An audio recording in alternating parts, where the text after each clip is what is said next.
اذان کے بعد باللہ ربهم وبمحمد رسول النبیوں وبالاسلام دینا. اس کے بعد پھر دعا پڑھی جائے، جو بھی دعا مانگی جائے. تو ہر اذان کے وقت میں 500 ادا ہو سکتی. جو آدمی ان سنتوں میں چلے گا وہ ثواب زیادہ پاوے گا.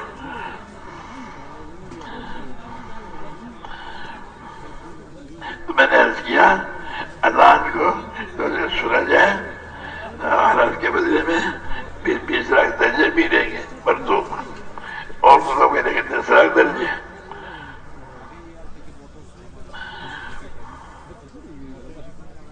میں کیا کوشچن ہے بتاؤ اس کو.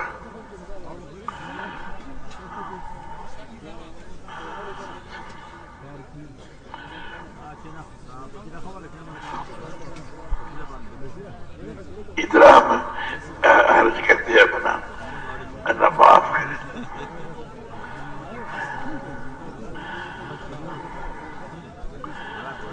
جیسے خاص نے جب اذان ہوا کرے پھر ہمیں توجہ دھیان کر سننا چاہیے.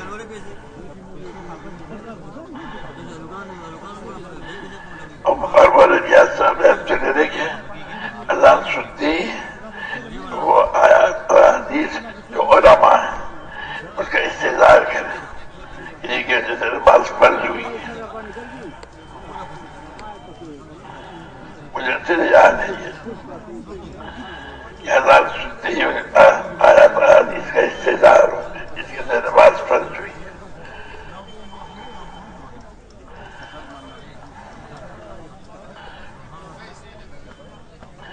وضو کرے بسم اللہ الرحمن الرحیم پڑھے، پھر ہاتھ دھوئے بسم اللہ الرحمن الرحیم پڑھ کے پھر کلی کریں، بسم اللہ الرحمن الرحیم پڑھ کے پھر ناک میں پانی دیں، پھر بسم اللہ الرحمن الرحیم پڑھ کے منہ دھوئے، بسم اللہ الرحمن الرحیم پڑھ کے ہاتھ دھوئے، بازو دھوئے، بسم اللہ الرحمن الرحیم پڑھ کے جو ہے بسا کریں، بسم اللہ الرحمن الرحیم پڑھ کے پاؤں دھوئے.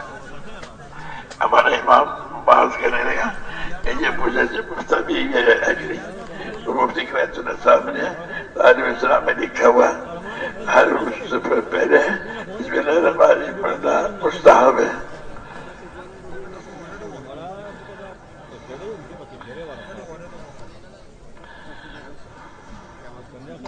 اب تو دیکھو بسم اللہ الرحمن الرحیم میں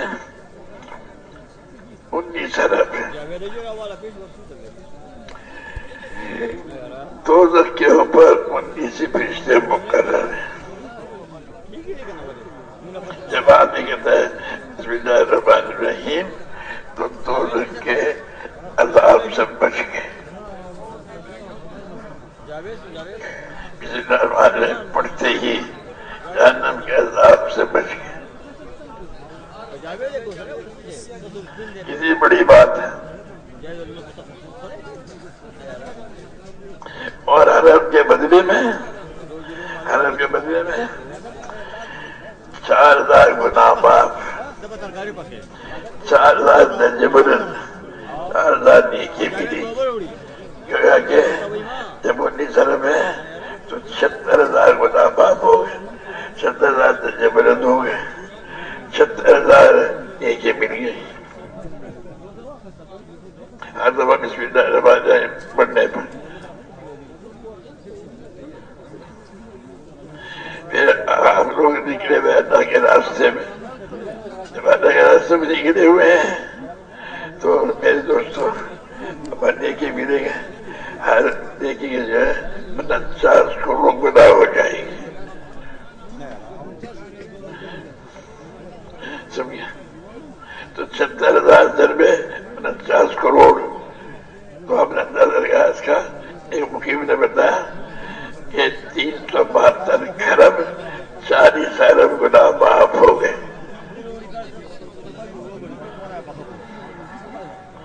سمجھا؟ اگر ہم اس کا دھیان ہی نہیں احسان فرما دے گا. میرے دوستوں اگر بھی استقبال کے ساتھ کریں گے یا اللہ جس عمل میں جیسے عمل کرنا چاہیے تھا یہ سب معاف کرتے اور ہمیں یہ ظلم جو عمل ہے اس کے کرنے کی توفیق رحمت فرما دے. اور اس کے لیے جو ہے نماز پڑھنے میں اللہ اکبر کہتے ہیں تو یہ نیت کا استظہار کا اللہ کے راضی کرنے کے لیے تکبیر پڑھ رہا ہوں. اللہ کو راضی کرنے کے لیے رکوع کر رہا ہوں. نماز پڑھنے اللہ کو راضی کرنے کے لیے قومہ کر رہا ہوں. اللہ کو راضی کرنے کے لیے سجدہ کر رہا ہوں. عمل سے پہلے جو ایک عمل میں جڑ جاتے ہیں اس میں نیت کا استظہار کر لیں. ہمارا یہ صاحب سے فرمایا کہ ہر رکن کے ادا کر سوچا کر میں فرض ادا کر رہا ہوں, یہ واجب ادا کر رہا ہوں, یہ سنت ادا کر رہا ہوں, اس کا انتظام کیا کر. اور فرمایا اس سے کیا ملے گا اس کا سوال سوچا کر. میں سوچا کر میں اللہ کے راضی کے لیے کر رہا ہوں, اللہ دیکھ رہا. جب میں نے کہا یہ تو کئی چیزیں جمع ہوئی, اب اس میں تو مشکل ہے, ویسے تو یہاں سے شروع کر کہ اللہ مجھے دیکھ رہا ہے,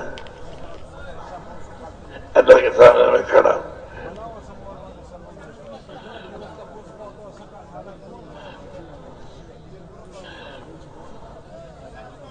نماز کے ہر جز جو کیا ہے یہ فرض ہے, واجب ہے, سنت ہے, کیا ہے اس کا استظہار کر. اس میں جو ملے گا اس کا سوچ, یہ جب ملے گا جب اس کو رقم طریقے سے کریں گے.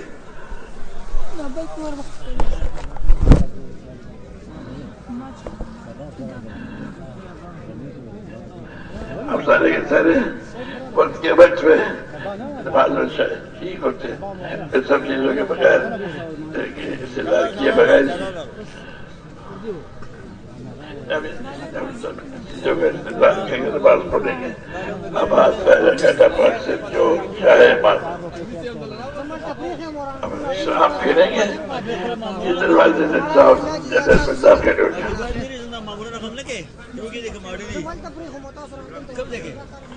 ثابت لینکو دل ترو شلو ته چلته پات شو پښپم ځال ته پرې کومه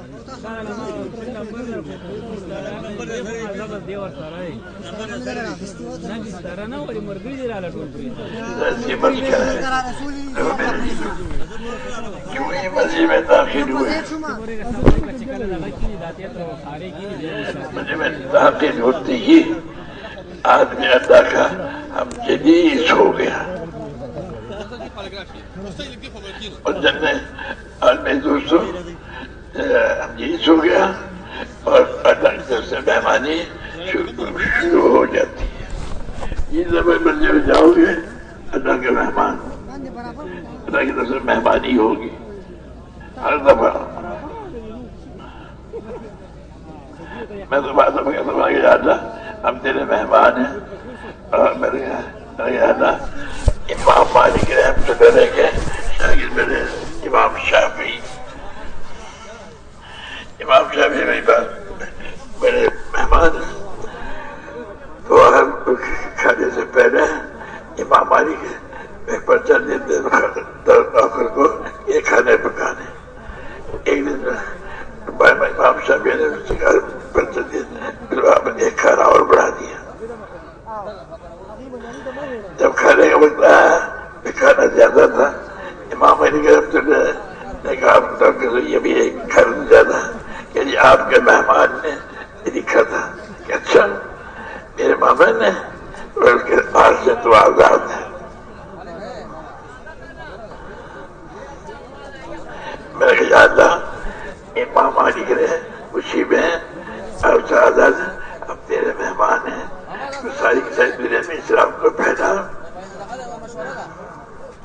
مجھ میں داخل ہوتی اب عادت میرے مہمان ہو گئے ہیں.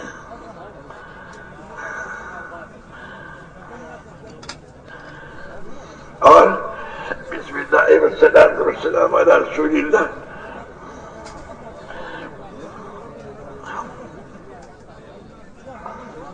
مجھے میں داخل گئے اس کے بعد میں تو سنت الاعتکاف، میں اعتکاف کی نیت کرتا ہوں جس دفعہ بھی مسجد میں آؤں. جب اعتکاف کی نیت کرو الصلاۃ والسلام علی رسول اللہ، فوراً پچھلا میں اسے نواز شریف سے کہہ رہا تھا، میں نے کہا دیکھ پڑھ ابھی صلی اللہ علیہ وسلم، میں نے کہا صلی اللہ علیہ وسلم، میں نے کہا دیکھ اب جو ہے پچھلے نے جا کر حضور صاحب سے عرض کر دیا ہے کہ رسول اللہ وہ نواز شریف جو اس پر ان کا بیٹا ہے مجھے آپ کا دودھ بھیجا ہے. تو وہاں سے لے کے یہاں تک، روزمر سے لے کے یہاں تک جسے بیچ میں جو ہے ٹیکس ہے وہ سارے کے سارے تمہارے اوپر سلام بھیجیں گے.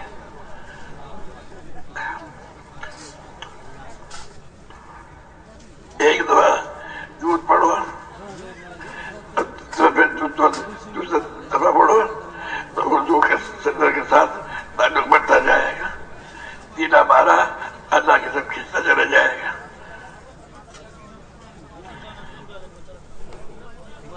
اللہ کی حضور اکرم صلی اللہ علیہ وسلم کی محبت کے ساتھ ہم نماز پڑھیں گے.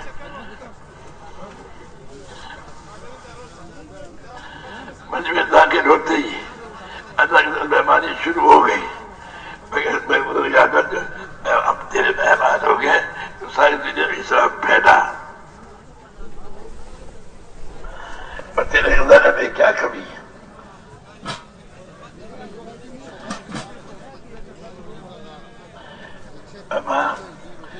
مولانا پوری رحمت اللہ نے نظام الدین بٹھے پیچھے قبروں میں وہاں سے پھر مسجد میں آتے تھے. میں عام طور پہ ساتھ سنتا تھا. ایک دن میں حضرت کے سے پہلے میں مسجد میں پہنچ گیا. حضرت شیخ الحدیث صاحب نے سفر میں حضرت آ گئے. میں نے کہا نہیں آ رہے ہیں. جب تک حضرت آ نہیں گئے اس وقت تک حضرت شیخ کی نماز ہی کھڑی ہوتی تھی. نماز ہی کھڑی ہوتی. جب حضرت آ گئے پھر نماز کھڑی کی. کیا وجہ کہ ساری جماعت میں جس کی نماز سب سے اونچی ہوگی جو ثواب اس کو ملے گا اسے ثواب ہر نمازی کو ملے گا.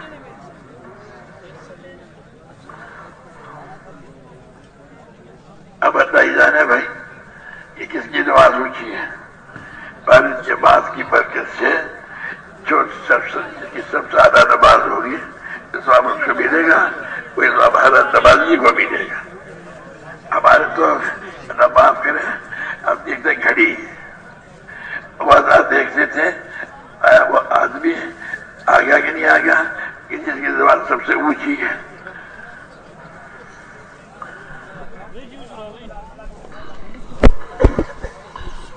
ایک بات.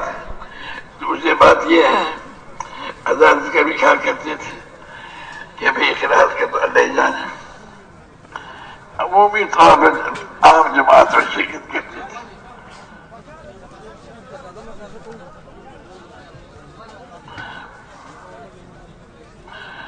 یہ فرماتے تھے کہ بڑے سے بڑا بزرگ بھی جو ہے وہ جماعت کی نماز کے ثواب کو نہیں پہنچ سکتا.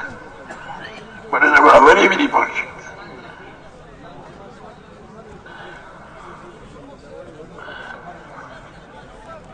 آپ جو ہے جو نماز ہوتی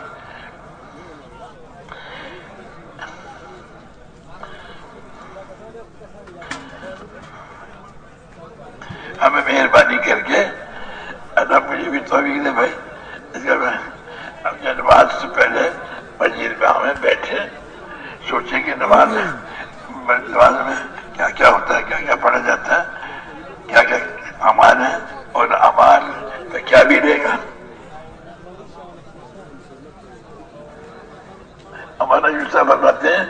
کیا ملے گا یہ سوچو، اور یہ جب ملے گا جب حضور کے طریقے سے عمل ہوگا.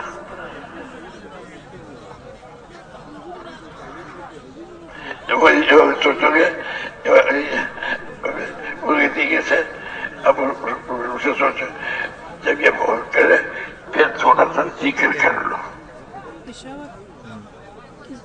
تاکہ ذکر کرنے آدمی نماز سے پہلے جس کام میں لگا ہوا ہوتا ہے نماز روشی کا خیال آتا رہتا ہے. اگر ذکر کرو گے تو پھر اللہ کا دھیان رہے گا. ورنہ جن کاموں میں لگے ہوئے ان کے خیال آتا رہے گا نماز نماز کی جان نکل جائے گی. جب خیرات دنیاوی کے ساتھ نماز پڑھیں گے تو جو منافع بتائے گئے ہر چیز میں وہ منافع نہیں ملے گی.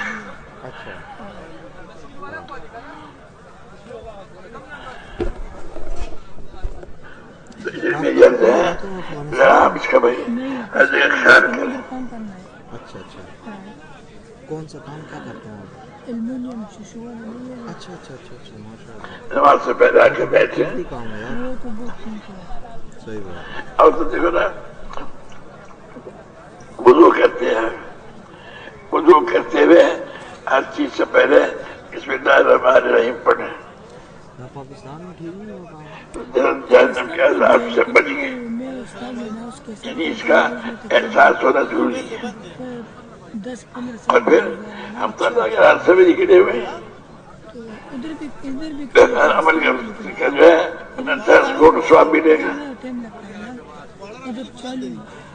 مفتی شفیع صاحب رحمۃ اللہ کے پاس گئے عیسیٰ ہماری حسن خان کہنے بھی اچھا ہوا کہ تم آ گئے ہو، لیکن مدراس سے میرے پاس فتویٰ آیا ہوا ہے کہ تم یہ والے 7 لاکھ کہتے ہیں بتاؤ کہاں سے کہتے ہیں. اور یہ حسن خان صاحب نے کہا کہ آپ مشکات شریف میں مفتی صاحب مشکات شریف میں نکال کے لائے، کیسے دکھاؤ. تو اس کے اللہ کے راستے میں 1 پیسہ خرچ کریں گے تو اس کے 7 لاکھ کا ثواب ملے گا.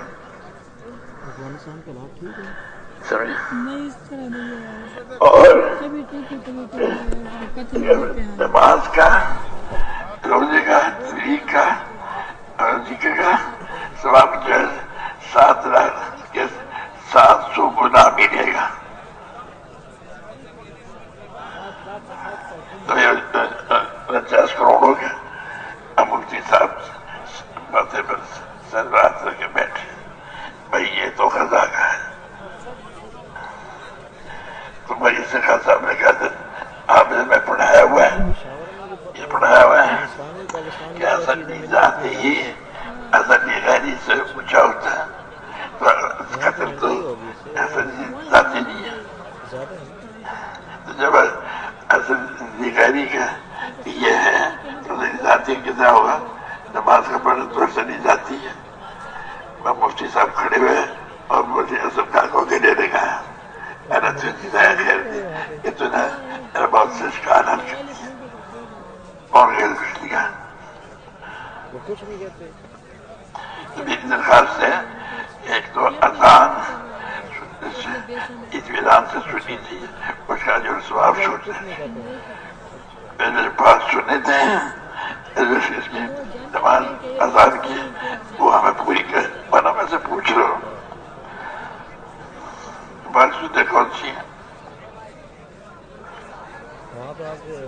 اللہ تعالیٰ ہے مولا دیے ہوئے اب در گئے اردو سر کا ارشاد ہے لیکن مفہوم ہے جسے عالم کی اجازت کی وہ آپ سے میری اجازت کی.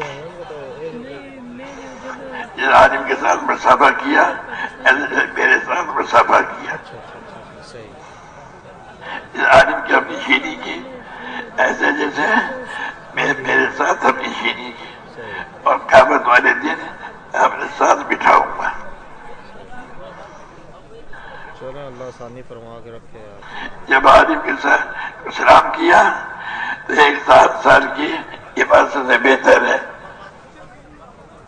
اور عالم کی ایسے کی کہ وہ عالم خوش ہو گئے اللہ تعالیٰ ایک حصہ پیدا کر، ایک حصہ جو ہے قیامت تک اس کے لیے استغفار کرتا رہے گا. آپ گاڑی کے ذریعے آتے جاتے ہیں؟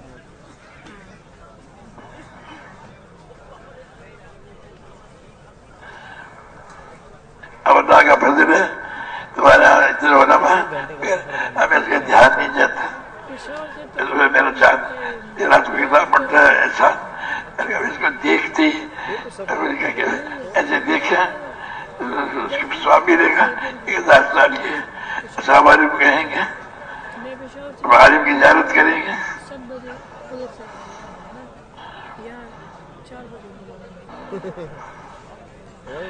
اب اندازہ لگا آج مسجد میں داخل ہوا، بسم اللہ والسلام علی رسول اللہ، صلاۃ بھی آ گیا، سلام بھی آ گیا. وہاں سے لے کر مدینہ منورہ تک فوراً بھیجتا جائے گا. یہ کہ یا رسول اللہ راجہ فلاں کا بیٹا ہے، دوسرے آپ نے دونوں سلام بھیجا. لیکن میں تو اتنا تھک گیا تھا، پتہ نہیں کیا ہے نا، کبھی سفر نہیں کیا نا. اب وہاں سے لے کے یہاں تک جو ہے جتنے بھی دعا کے بعد جائیں گے.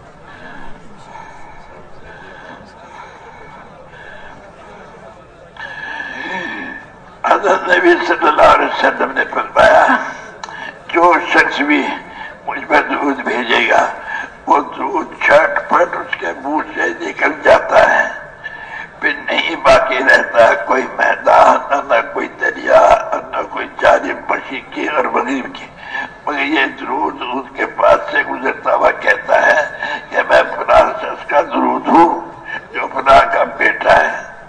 اس شخص سے حضرت محمد صلی اللہ علیہ وسلم پر درود بھیجا ہے جو مختار ہے، اللہ تعالیٰ کے مخلوق میں سب سے بہتر ہے. پھر ہر چیز اس درود خواہ کے لیے رحمت کی دعا کرتی ہے. پھر ہر چیز اس درود خواہ کے لیے رحمت کی دعا کرتی ہے. اور اس درود سے ایک پرندہ پیدا کیا جاتا ہے، اس درود سے ایک پرندہ پیدا کیا جاتا ہے جس کے 70,000 بازو ہوتے ہیں، اور ہر بازو میں 70,000 پر، اور ہر پر میں 70,000 سر، اور ہر سر میں 70,000 چہرے، ہر چہرے میں 70,000 زبان، ہر زبان میں 70,000 بولیوں میں اللہ تعالیٰ کی تسبیح کرتا ہے. اور اللہ تعالیٰ اس درود خواہ کے لیے یہ سب تسبیحوں کا ثواب لکھتے ہیں. ایک دفعہ دوسری پڑھنے پہ ہر باس پہ جو بار بار پڑھے گا ایک نمبر ہوگا، ابھی 70,000 لگا رہا اس کا ایک نمبر ہوگا. اب وضو کرتا ہے ہر دفعہ کے دودھ پڑھنے پر وضو کرنے کے ساتھ تعلق بڑھ جائے گا. اب ہمیں محسوس نہیں ہوتا اب وضو کے ساتھ ہمارا تعلق میں ترقی ہوئی ہے کہ نہیں ہوئی. آپ نے اگر چکر لگانا لگا نا پھر انشاءاللہ بیٹھنے میں بعد میں نے مولوی جمیل سے کہا، میں نے بھائی تم جب فجر کی نماز پڑھتے ہو اس کے بعد ہو گئے اب ہم داخلی ذمہ داری میں آ گئے. ہمارا یہاں ساتھ مکتبہ چل رہا ہے نا، شادی ہمارے اتنی بڑی بات ہے. ان کے ساتھ آئے ہوئے پھر میں پڑھ رہا تھا السلام علیکم، کہا لکھا ہوا اس میں اللہ کے رسول کے قرب حاصل ہو گیا. السلام علیکم کہتے ہی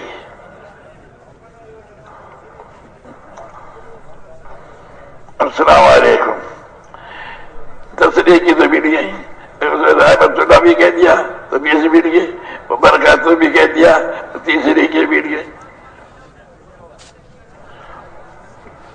اور پھر کیا ہے السلام علیکم کہا، اللہ کہتے ہی اللہ تعالیٰ نے اپنے اوپر ذمہ داری لے لی ہے. اب اللہ تعالیٰ نے اپنے اوپر ذمہ داری لے لی ہے کہ میں اس کو اس کے گھر والوں کو ہر قسم کی خیر و برکت سے مارا مار کر دوں گا.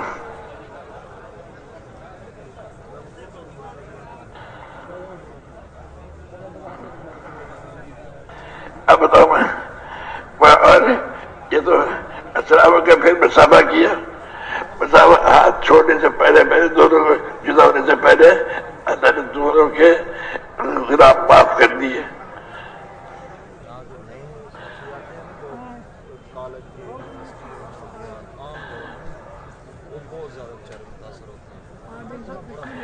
میں بھی اب جائے مسجد میں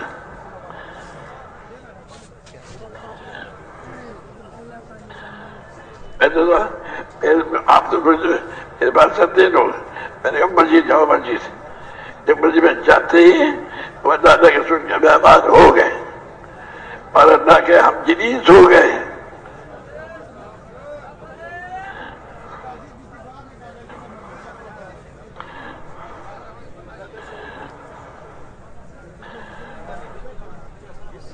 سمجھے؟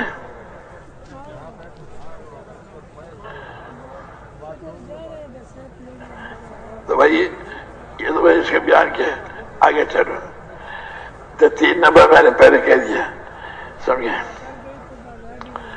یعنی کلمہ، نماز، علم و ذکر. چوتھا اکرام مسلم، مسلمانوں کی نوعیت کے لحاظ کلمہ نماز کی محنت کا میدان قائم کرنا اور اس کی حقیقت پر پہنچنا اور دوسروں میں اس کی حقیقت پر پڑھنے کی محنت کرنا. نماز کی محنت کا میدان قائم کرنا، اس کی حقیقت پر پہنچنا اور دوسروں میں اس کی حقیقت پر پڑھنے کی محنت کرنا. اللہ رب العزت کی نعمتوں کے دونوں جہاں میں بے انتہا دروازے کھلواتا ہے.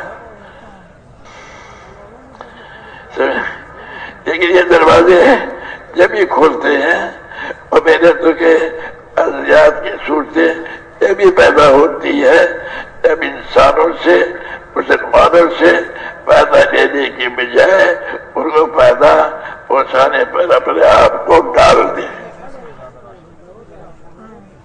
یہ دروازے جب ہی کھلتے ہیں جب محنت کی اذیات کی صورتیں جب ہی پیدا ہوتی ہے جب انسانوں سے، مسلمانوں سے فائدہ لینے کی بجائے ان کو فائدہ پہنچانے پر اپنے آپ کو ڈال دے.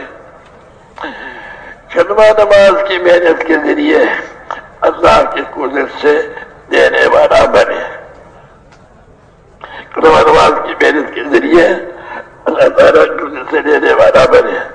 ویسے تو دفعہ ثانی کے جتنے اعمال ہیں ان میں مسلم غیر مسلم سب برابر ہیں. ایسے تو دفعہ ثانی کے جتنے اعمال ہیں ان میں مسلم غیر مسلم سب برابر ہیں. فائدہ دینا کسی سے بھی نہیں، فائدہ دینا کسی سے بھی نہیں، فائدہ پہنچانا سب کو ہے. کیونکہ سب کو پانے والا اللہ رب العزت ہے، وہ سب کی تربیت فرماتا ہے. اس عالم میں اسے جو کچھ بنایا ہے وہ سبھی کی تربیت بنانے کے لیے بنایا ہے. اس عالم میں سے جو کچھ بنایا ہے وہ سب اللہ رب العزت جس سے سب کو پانے والا اللہ رب العزت ہے، وہ سب کی تربیت فرماتا ہے. اس عالم میں سے جو کچھ بنایا وہ سب کی تربیت نبی کے لیے بنایا ہے. لیکن سب کو نفع پہنچانے کی عادت ڈالنے کے لیے اول مشق مسلمانوں میں کی جائے گی. اپنے جان و مال کا موضوع اپنے گھر والوں، رشتے داروں، دوست احباب کو نہیں بنایا جائے گا.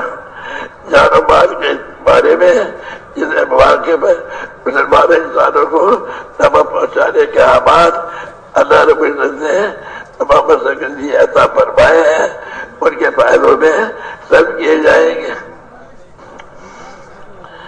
ظاہر اعمال کی خرابی کے باوجود اس میں دھیان فرمائیں. ظاہر اعمال کی خرابی کے باوجود ان کے حقوق کی ادائیگی ہو، چھوٹوں کو شفقت، بڑوں کا اعزاز ہو، علماء کے احترام، ماں باپ کی خدمت، پڑوسیوں کی وغیرہ مساکین، یتیم، بیوہ اور قسم پوشوں کی خدمتیں، مالی اعانتیں اور مددیں ہوں. پارٹی یا بطور رشتے داری یا زبان کی بنیاد پر کسی کی مدد نہ ہو، بلکہ حقیقی تحقیق اور مظلومیت کی بنیاد پر مدد ہو۔ جو گرو انسان کی حقیقت کو پا دیتا ہے، جو گرو انسان کی حقیقت کو پا دیتا ہے، وہ دنیا و آخرت میں سبق اٹھتا ہے۔